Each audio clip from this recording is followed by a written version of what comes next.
নমস্কার, welcome back to my channel পুতুল জানা সিম্পল ব্লগের পক্ষ থেকে সকল দর্শক বন্ধুদের স্বাগত জানিয়ে আজকের রেসিপি শুরু করব। আজকে আমি বানাবো ডিম আলু ফুলকপি দিয়ে দারুণ স্বাদের বিরিয়ানি। এখন প্রায় শীতের শেষ আর ফুলকপির সিজনও প্রায় শেষ। আর এই লাস্টের দিকে কিন্তু ফুলকপি খেতে একদমই ভালো লাগে না, তাই একবার এইভাবে বিরিয়ানি বানিয়ে ট্রাই করতে পারো, খেতে কিন্তু খুব ভালো হয়। রেসিপিটা তৈরি করার জন্য এখানে আমি 5টা ডিম নিয়েছি। ডিমগুলোকে ভালো করে ধুয়ে 1 চামচ লবণ দিয়ে ডিমগুলোকে এখন ভালো করে সেদ্ধ হতে দেবো। আর এখানে দেখো আমি 600 গ্রাম পরিমাণে বিরিয়ানির চাল নিয়েছি। চালটাকে ভালো করে ধুয়ে পরিষ্কার করে নিয়েছি। এখন এই রকম জল দিয়ে আমি 15 মিনিটের জন্য চালটাকে ভিজিয়ে রেখে দেবো। আর এদিকে দেখো ডিমগুলো সেদ্ধ হয়ে গেছে। ডিমগুলোকে আমি ভালো করে ছাড়িয়ে ধুয়ে পরিষ্কার করে নিয়েছি। আর এখানে নিয়েছি বেশ কিছুটা পরিমাণে ফুলকপি। যেহেতু ফুলকপির মধ্যে পোকামাকড় থাকে, তার জন্য হালকা একটু উষ্ণ গরম জলের মধ্যে সামান্য একটু হলুদের গুঁড়ো দিয়ে ফুলকপিগুলোকে এইভাবে মিনিট 5 জলে ভিজিয়ে রাখবো। আর এখানে নিয়েছি 2টো বড় সাইজের আলুকে আমি 4 ভাগ করে নিয়েছি। সাথে আছে 2টো বড় সাইজের পেঁয়াজ কুচি। পেঁয়াজগুলোকে একদম সরু সরু করে কেটেছি। নিয়েছি একটা বড় সাইজের টমেটো কুচি, 2টো কাঁচা লঙ্কা চেরা, কিছুটা পরিমাণে ধনেপাতা কুচি, আর নিয়েছি পরিমাণ মতো রসুন। আদাটা আমি এখানে ছাড়াইনি, কারণ আদা আমার সবসময় বাটা হয়ে ফ্রিজের মধ্যে থাকে। প্রয়োজন মতো আমি ওটা বার করে নেব। তো চলো এখন রান্নাটা শুরু করব। এদিকে গ্যাসের মধ্যে একটা কড়াই বসিয়ে দিয়েছি। কড়াতে দিয়ে দিলাম পরিমাণ মতো তেল। তেলটা এখানে একটু বেশি করেই দিতে হবে। এখন তেলের মধ্যে কেটে রাখা আলুগুলো দিয়ে আলুর মধ্যে পরিমাণ মতো লবণ আর হলুদ দিয়ে আলুগুলোকে একদম লাল লাল করে ভেজে আমি তুলে নেব।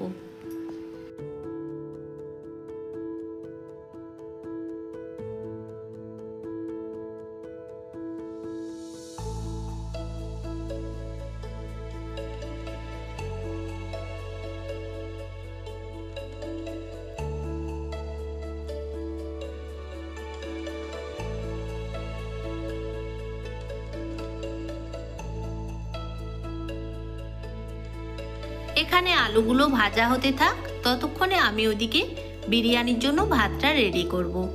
এখানে আমি একটা গামলার মধ্যে জল গরম করতে বসিয়ে দিয়েছিলাম। জলটা দেখো ভালোভাবে গরম হয়ে গেছে।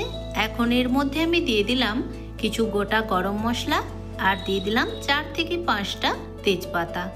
আর চালগুলোকেও আমি ভিজিয়ে রেখেছিলাম, আরও একবার ভালো করে ধুয়ে এখন চালগুলোও দিয়ে দিলাম। এখন এটা ভাত হতে থাক, ততক্ষণে আমি বাকি সবজিগুলো ওদিকে ভেজে নেব। এখানে দেখো আলুটা ভালোভাবে ভাজা হয়ে গেছে। এখন আমি আলুগুলোকে তুলে নেব। আবার ওই তেলের মধ্যে দিয়ে দেবো ছাড়িয়ে রাখা ডিমগুলো। ডিমগুলোকে কিন্তু এখানে না ভাজলেও চলবে, তবে আমি এখানে হালকা একটু ডিমগুলোকে ভেজে নিলাম।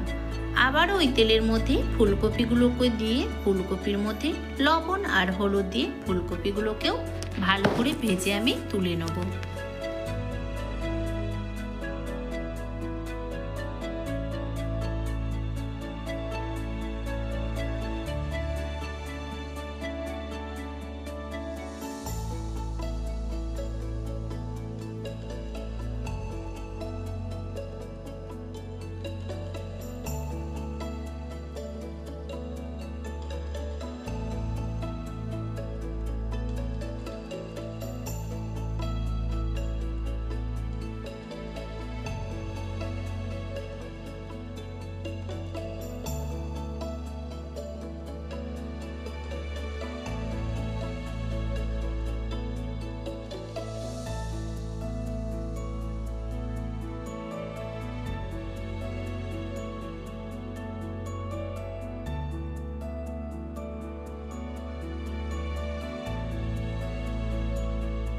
সবকিছু ভাজা কমপ্লিট।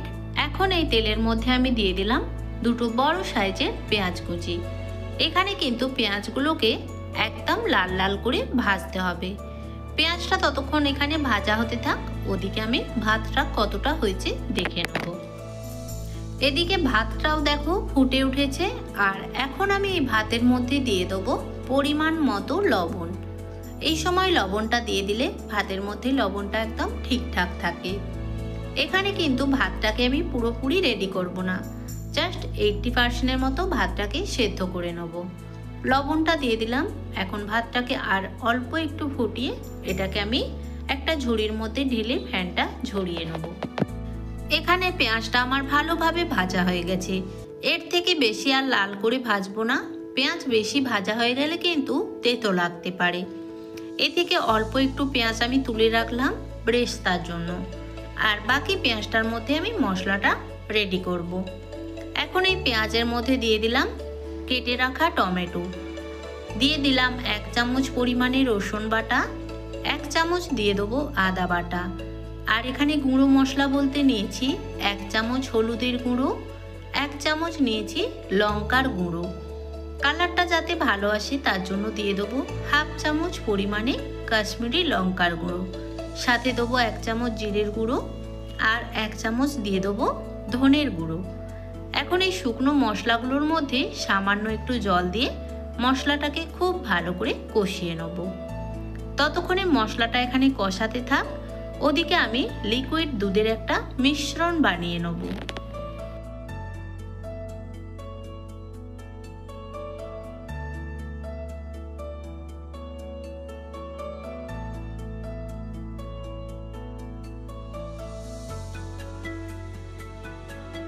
এখানে একটা বাটির মধ্যে আমি নিয়েছি 1 কাপের মতো লিকুইড দুধ।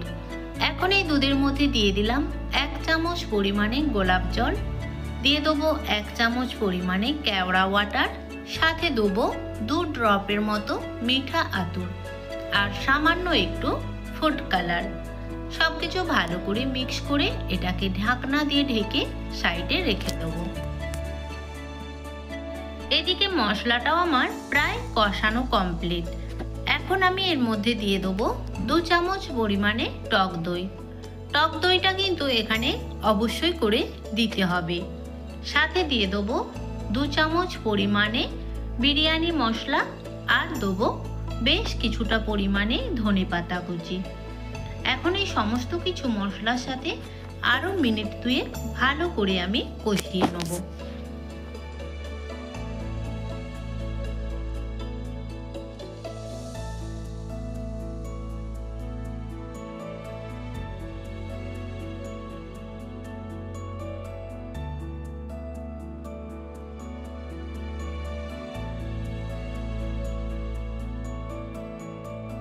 এখানে মশলাটা আমার পুরোপুরি কষানো কমপ্লিট। মশলার ওপর থেকে তেলও ছেড়ে দিয়েছে। এখন আমি এর মধ্যে দিয়ে দিলাম ভেজে রাখা আলু আর ফুলকপিগুলো। এখন মশলার সাথে সবজিটাকে খুব ভালো করে মিক্স করে নেব। সবজিটা মশলার সাথে ভালো করে মিক্স করা হয়ে গেলে সবজিটাকে কড়ার মধ্যে ভালো করে একটু চাড়িয়ে নিতে হবে। তারপরে ওপর দিক থেকে দিয়ে দেবো 1 চামচ পরিমাণে বিরিয়ানির মশলা। মশলাটাকে এইভাবে ছড়িয়ে দিলাম। আর এখানে যে দুধের মিশ্রণটা রেডি করে রেখেছিলাম তার মধ্যে থেকে অর্ধেকটা আমি এখন দিয়ে দিলাম। আর এখানে বিরিয়ানির ভাতগুলোও রেডি করা ছিল, ভাতগুলোকে এখন আমি এর মধ্যে সব দিয়ে দেবো। তোমরা চাইলে এখানে লেয়ার করে নিতে পারো, তবে লেয়ার করার কোনো দরকার নেই। এইভাবে বানিয়ে নিলেও কিন্তু খেতে দুর্দান্ত হয়। এখন ওপর দিক থেকে দিয়ে দিলাম সেদ্ধ করে রাখা ডিমগুলো আর 2টো চেরা কাঁচা লঙ্কা নিয়েছি। লঙ্কাগুলোকে এখন হাত দিয়ে চেপে চেপে ভাতের ভেতরে ঢুকিয়ে দিলাম। ওপর দিক থেকে দিয়ে দেবো বেশ কিছুটা পরিমাণে ধনেপাতা কুচি আর পেঁয়াজ বেরেস্তাগুলো। আবারও 2 চামচ পরিমাণে বিরিয়ানির মশলা ওপর দিক থেকে আমি ছড়িয়ে দিলাম। আর বাকি যে দুধের মিশ্রণটা আছে ওটাও এখন আমি এর মধ্যে ঢেলে দেবো। আর যেটা দিতে হবে সেটা হচ্ছে ঘি। ঘি কিন্তু এখানে অবশ্যই করে দিতে হবে। এখানে আমি 3 চামচ পরিমাণে ঘি দিয়ে দিলাম। এখন এটাকে একটা ঢাকনা দিয়ে ঢেকে ওপরে ভারী কিছু একটা চাপিয়ে দেবো। তারপরে এটাকে লো আঁচে আমি 15 থেকে 20 মিনিটের জন্য হতে দেবো।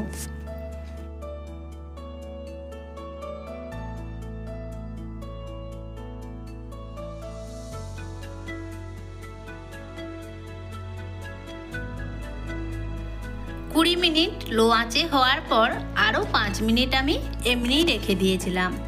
এখন ঢাকনাটা খুলে দেখবো কীরকম হয়েছে আর তোমাদেরকেও দেখাবো। তো দেখো কতটা সুন্দর হয়েছে। এখন আমি নিচের দিক থেকে বিরিয়ানিটা তুলে দেখাবো।